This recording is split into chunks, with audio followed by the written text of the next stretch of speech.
नमस्कार, बहुत स्वागत है आपका हमारा समाचार में और मैं हूँ आपके साथ दिव्या शेखावत। देखिए, एक दिन पहले की मैं बात करूँ तो एक घटना घटित होती है हमारे जयपुर में।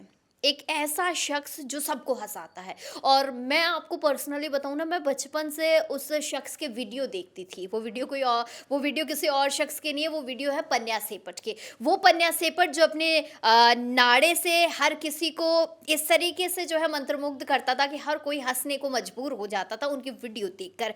दीपक मीणा जी की मैं बात कर रही हूँ। हाल ही में जो है उनके बेटे का निधन हो गया है।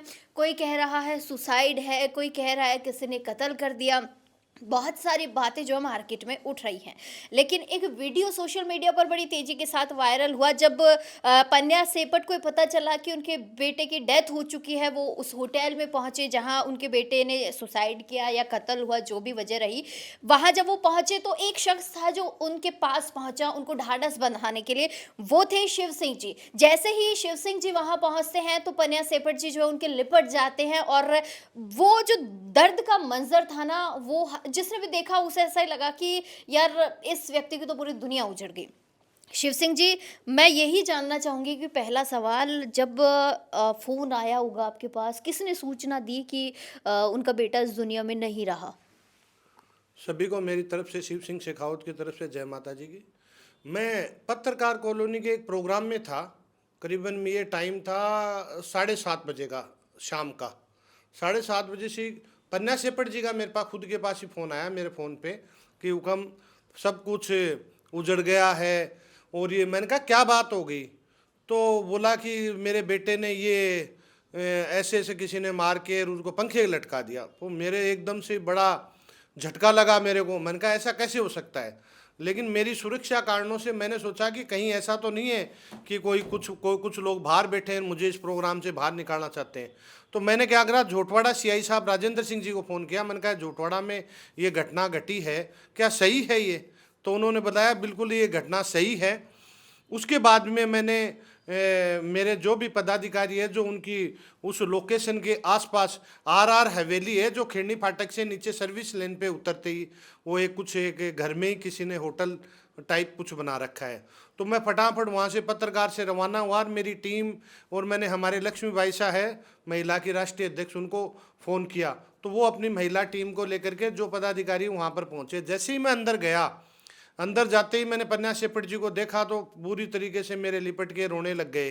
मैंने कहा हुआ क्या है पहले ये बताओ? बोले कि पता ही नहीं हुक्म मेरे को मेरे सामने मेरे बच्चे को मुझे तो पता ही नहीं है, ना तो मेरे सामने उतारा ना मेरे सामने और कुछ किया। मेरे बच्चे ने आत्महत्या करी है या मेरे बच्चे को किसी ने मार के लटका दिया। तो उसके बाद में मैं ऊपर गया उस रूम के अंदर, फर्स्ट फ्लोर सेकंड फ्लोर पे रूम था राइट साइड में। तो वहाँ पर ये सारी टीम लगी हुई थी। उसके अंदर ये पूरी जो टीम होती है वो टीम लगी हुई थी एफएसएल की, और वो सारी चेक कर रही थी। फिर मैंने देखा कि ये क्या हुआ, फिर पता किया कि वो लड़का ऐसा है ही नहीं। उसके बाद में बॉडी को काउंटी हॉस्पिटल ले जाया गया था हमारे आने से पहले पहले ही। उसके बाद में पूरी सीआई साहब से बात करी। सीआई साहब ने पूरे बताया कि साहब ऐसे ऐसे 3 बजे आया था और 3 बजे आने के बाद में और ये कमरा नहीं खोल रहा था। इसका एक दोस्त है वो इसको नज़दीकी ये लंदन जाने वाले थे, वो ढूंढता ढूंढता इसको वहाँ पर आया। अब यहाँ एक चीज़ डाउट हो रहा है। ये डाउट हो रहा है कि वो 3 बजे आया वो लड़का, और 3 बजे वो लड़का आया तो 5 बजे के बाद में उसको लड़का ढूंढता ढूंढता उसी रूम में कैसे गया? आप मेरे को ये बताओ। नाव बताया जा रहा है ना उस रूम का, कभी तो कह रहे हैं गेट तोड़ दिया गया, कभी कह रहे हैं दूसरी चाबी से खोला गया। तो मैंने देखा ना तो कोई गेट टूटा हुआ था। तो वो उस लड़के पे भी मेरे को डाउट हो रहा है कि वो लड़का कैसे गया। तो उसके अंदर एंगल उसके बाद में वहाँ पर जब बैठ के बात करी गई या मैंने जो भी उसके दोस्तों से पूछा तो बताया जाता है कोई चाइनीज ऐप है। उन ऐप के माध्यम से उसने 30-30 हज़ार के करीबन 7-8-10 जगह से लोन ले रखा था। तो वो ऐप क्या करता है, उस ऐप को समझो आप। वो ऐप क्या करता है कि आपको लोन देता है बिना सिविल चेक किया। आपका चाइनीज ऐप है। तो उस समय जिस समय वो देता है तो आपसे ओटीपी लेता है, यस यस कराता है। तो वो क्या करते हैं कि सारे आपके जो कॉन्टैक्ट होते हैं उसके अंदर आ जाते हैं और उसके अंदर जो भी आपकी इसके अंदर गैलरी के अंदर जो फोटो होती है, वीडियो होता है, वो भी उनके पास आ जाते हैं। तो वो उसके बाद में आप हर महीने पैसे देते रहो, 30,000 रुपये देते हैं, 1 लाख ले लेते हैं, 2 लाख ले लेते हैं। अगर आप पैसा देना बंद नहीं करते तो आपकी कोई प्राइवेट फोटो की वो कहते हैं कि हम आपके जितने भी कॉन्टैक्ट हैं इनके ऊपर ये वीडियो डाल देंगे। तो इस चुंगल के अंदर वो फंसता गया। तो एक को क्लियर किया, फिर दूसरे से लोन ले लिया, दूसरे को क्लियर किया, तीसरे से। अब 10-12 ऐप वाले उसके पीछे पड़ गए। तो उसको लगा कि मेरे जीवन में मुझे अब मर जाना चाहिए, क्योंकि ये लोग मेरे को छोड़ेंगे नहीं, क्योंकि मेरा पापा का नाम पन्ना सेठ जी का इतना बड़ा नाम है। तो उसने उसने क्या करा कि उसी रूम के अंदर, जिस रूम में उस होटल में वो 2-3 बार पहले भी गया हुआ था, मुझे पता लगा कि कोई एक जोधपुर में कोई जोशी लड़की है, उसके साथ में वो गया हुआ था। तो उसी रूम के अंदर उसने वापस लिया। तो उसको मार के लटका दिया गया है, या वो लड़के पे भी डाउट हो रहा है, वो लड़की पे भी डाउट हो रहा है। 80% ये डाउट हो रहा है कि ये जो ऐप है, मैं हमारा समाचार के माध्यम से भी कहना चाहता हूँ, आप लोग भी एक मैसेज बना के डालो। इसमें हजारों लाखों लोग फंस चुके हैं। इन बच्चों को आसानी से लोन मिल जाता है 50,000 रुपये, बिना कोई सिविल चेक किए, बिना कोई गारंटर के 50,000 रुपये लोन दे देते हैं। फिर उनको सारे उनके नंबर ले लेते हैं, फिर उनको वो ऐप वाले ब्लैकमेल करते रहते हैं। मैं सभी माता पिता से अपील करना चाहता हूं कि अपने बच्चों से दूरी ना बना के रखें, दोस्ताना व्यवहार रखें। हजारों की संख्या में मेरे पास मैसेज आ रहा है कि ऐसे हमें भी दादा ऐसे हो गया, ये हो गया, हमें भी लूटा जा रहा है। तो वो बच्चा, या तो 80% तो ये लगता है कि ऐप के माध्यम से उनको ब्लैकमेल कर रहे थे ऐप वाले, उस तरीके से वो सुसाइड किया है, या उसको मार के लटका, वो जो लड़का आया है ये उससे लगता है कि उसको मार के कहीं लटका दिया गया। 20% ये लगता है कि वो जोशी लड़की थी जोधपुर की, उस लड़की की वजह से बताया जा रहा है वो पहले दोनों एक दूसरे से मिलते थे, उसके बाद में उस लड़की ने दूरी बना ली। ये भी एक कारण हो सकता है। जो आदमी 15 दिन के बाद में, पन्ना सेठ जी ने मेरे को यही बताया था और बधाई भी दी थी कि 15 दिन के बाद में वो लंदन जा रहा था एमबीए करने के लिए, कि पापा मैं एमबीए भी करूँगा और उसके बाद में मैं मेरी वहाँ से पढ़ाई भी करता रहूँगा। तो जो आदमी 15 दिन के बाद में जिसका टिकट हो गया, जिसका वीजा हो गया, वो लड़का आत्महत्या नहीं कर सकता। सबसे बड़ा सवाल ये है कि कोई वो नशेड़ी नहीं, कोई गलत उसकी संगत नहीं। पन्ना सेठ जी के सारे वीडियो बनाता था, एडिटिंग करता था। तो ये समझ में नहीं आ रहा कि उसका दोस्त कैसे आया जिसने वो रूम भी खुलवा लिया, ये सारी चीज़ें करी। फिर पन्ना सेठ जी आ गए, फिर ये वहाँ की कार्रवाई करके सीआई साहब को एफआईआर दर्ज कराई। एफआईआर दर्ज करा के मैंने मेरी गाड़ी में बिठा के पन्ना सेठ जी को घर छोड़ दिया, बॉडी वहाँ पर थी। अगले दिन हमने क्या करा कि उनका पोस्टमार्टम कराया, हमारी टीम गई, पोस्टमार्टम करा के वो दाह संस्कार किया। उसमें जोटवाड़ा एसएचओ राजेंद्र सिंह शेखावत जी भी खड़े हुए थे और मैं भी वहीं था, हमारी पूरी टीम थी। दाह संस्कार किया। लेकिन अभी मुद्दा ये आ रहा है कि वो लड़का ऐसा नहीं कर सकता जो उसके दोस्त कह रहे।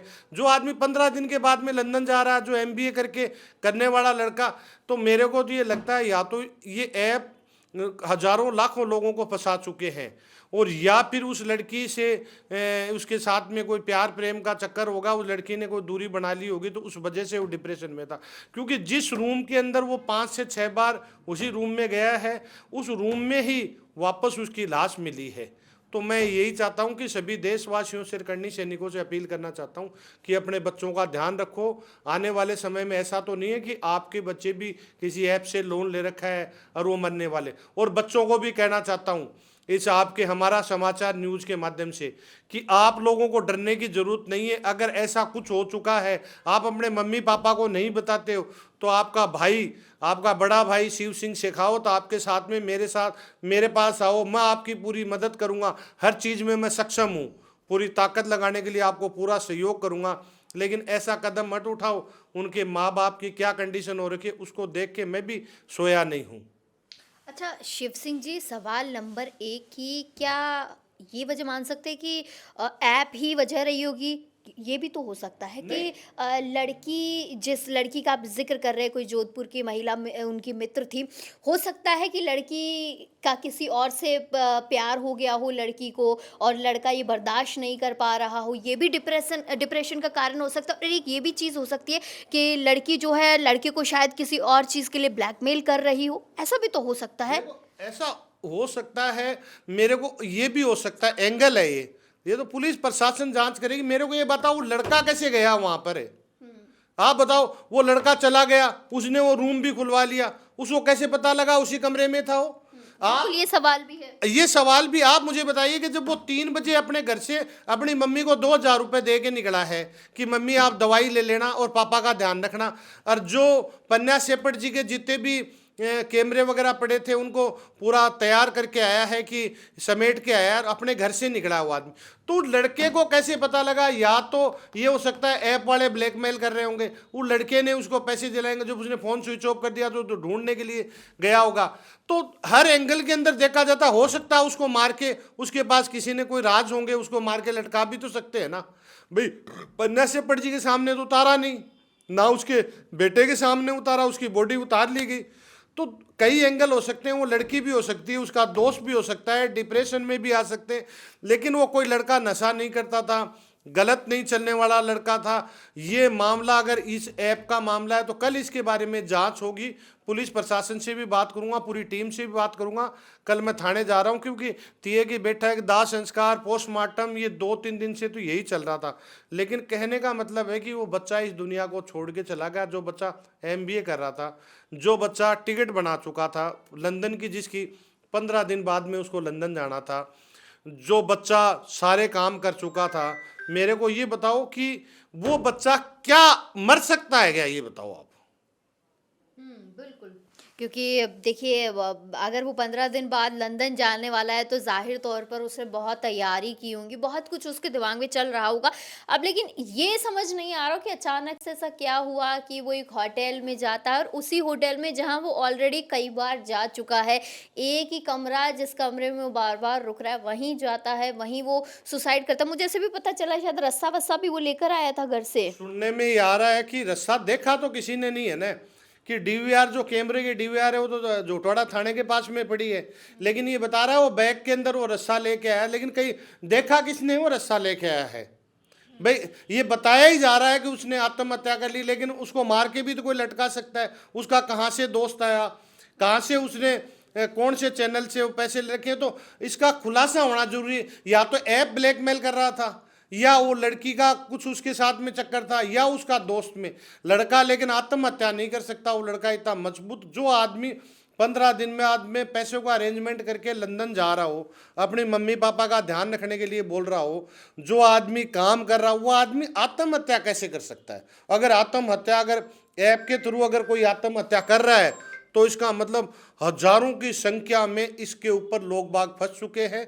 हमारा समाचार को भी एक ये मैसेज देना चाहिए कि ऐसा कोई भी बच्चा है तो हमारा समाचार के पास में हो।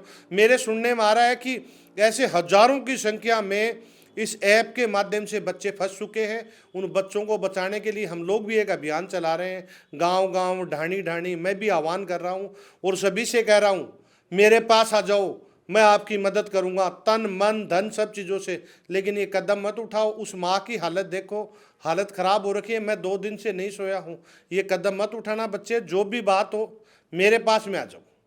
एग्जैक्टली शिव सिंह जी सही कह रहे हैं कि मैं हमेशा कहती हूँ ना, आपको कि कोई परेशानी है तो आप किसी को नहीं बता सकते तो मेरे पास आइए, मुझे बता दीजिए, मैं सुनूंगी, कहीं आपका नाम नहीं आएगा। कोई बात होगी तो हम बैठ के सॉल्व करेंगे। हमेशा मैं आप लोगों को ये चीज़ें समझाती हूँ। ऐसा कोई कदम मत उठाइए कि आपके जो परिवारजन हैं, खास तौर पर आपके माता पिता हैं, उन्हें ज़िंदगी भर जो है इस चीज़ का मलाल रहे कि यार काश हम एक बार आपकी बात सुन लेते। अब मैं तो यही कहना चाहूँगी कि देखिए, पन्या सेपट जी ने सबको हँसाया बचपन से, तो मैं खुद देख रही हूँ उनका जो वो नेकर पहनते थे, जो कच्छा पहनते थे वो, और जो जिस तरीके से नाड़ा हिला के सबको वो हंसाते थे, वो चीज़ें मैं कल देख रही थी पूरे सोशल मीडिया पर। तो मैं सबको यही कहूँगी कि एक हंसाने वाला इंसान जो है सबको खुद रो रहा है। आप समझ सकते हैं कि उसका जवान बेटा गया है, तो वो दर्द वो माता पिता ही समझते हैं। शिव सिंह जी, इस बात को तो यही मैं ख़त्म करूँगी, और जो है सारी चीज़ें पुलिस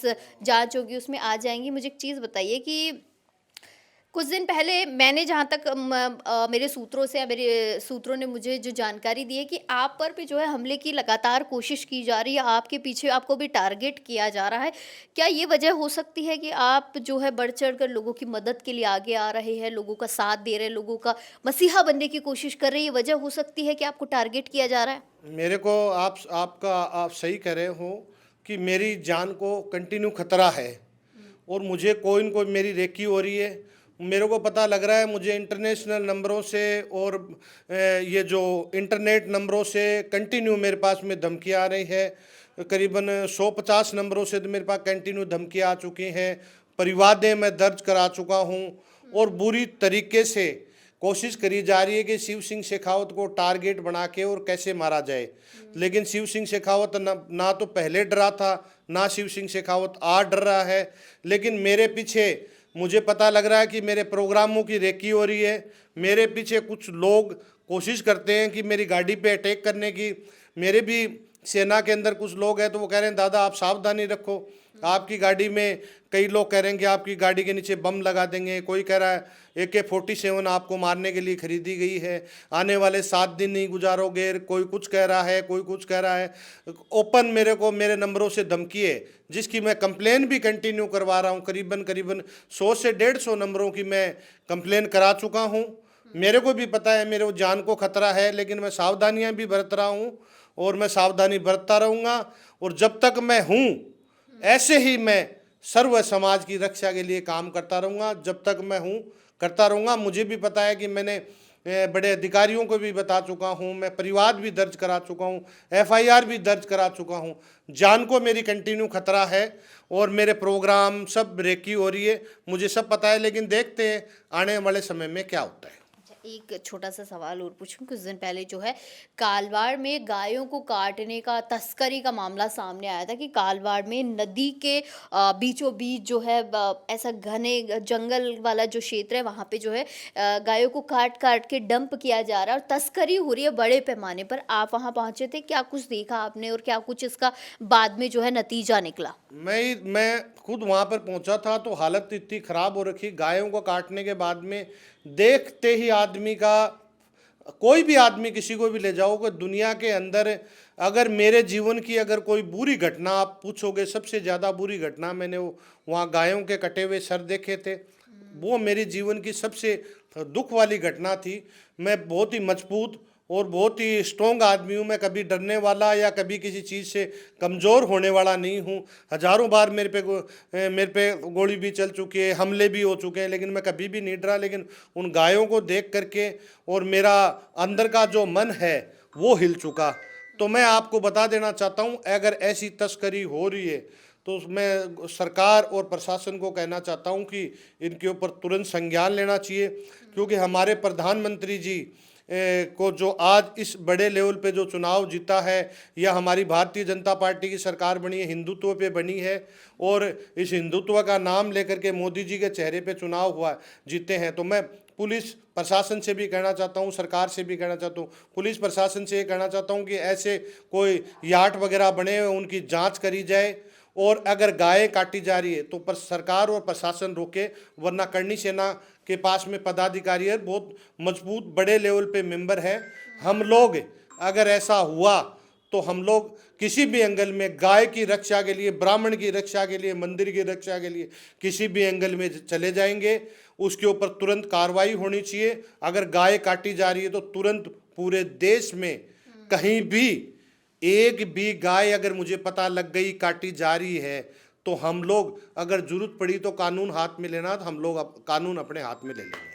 चलिए, बहुत शुक्रिया शिव सिंह जी। तो आज हम राष्ट्रीय करणी सेना के कार्यालय में थे। यहाँ मेरे साथ राष्ट्रीय अध्यक्ष हैं शिव सिंह शेखावत जी, जिनसे खास तौर पर कि मैं पनिया सेपट मामले को लेकर आज मैंने इनसे बात की, क्योंकि ये वहाँ मौजूद थे, सारी चीज़ों की जानकारी इनको थी और कई दिनों से इन्हें थ्रेट्स मिल रहे थे, उसको लेकर भी आज मैंने जाना। साथ ही साथ जो है गायों की तस्करी से जुड़ा मामला था कुछ दिन पहले, जो है सबसे पहले हमारा समाचार ने ही ये मुद्दा उठाया था गाय तस्करी का। मेरे सहयोगी ने जो है खबर दिखाई थी, उसके बाद इस मामले ने तूल पकड़ा था और ये मामला जो है उजागर हुआ था। खैर, मैं एक चीज़ कहना चाहूँगी, वापस से मैं पनिया सेपट वाले ही मामले पर आती हूँ। कोई तकलीफ है, कोई कोई समस्या है, कोई बात है तो शिव सिंह जी बैठे हैं, हम बैठे हैं, आप हमें बता सकते हैं, लेकिन मौत को गले लगाना कहीं भी सही नहीं है। मैं सभी को कहूँगी, माता-पिता से कहूँगी, अपने बच्चों का ख़्याल रखिए, खुद सुरक्षित रहिए और सुरक्षित रहने की ही सलाह सभी को दीजिए। तमाम छोटी-बड़ी अपडेट्स के लिए बने रहिएगा हमारा समाचार के साथ। नमस्कार।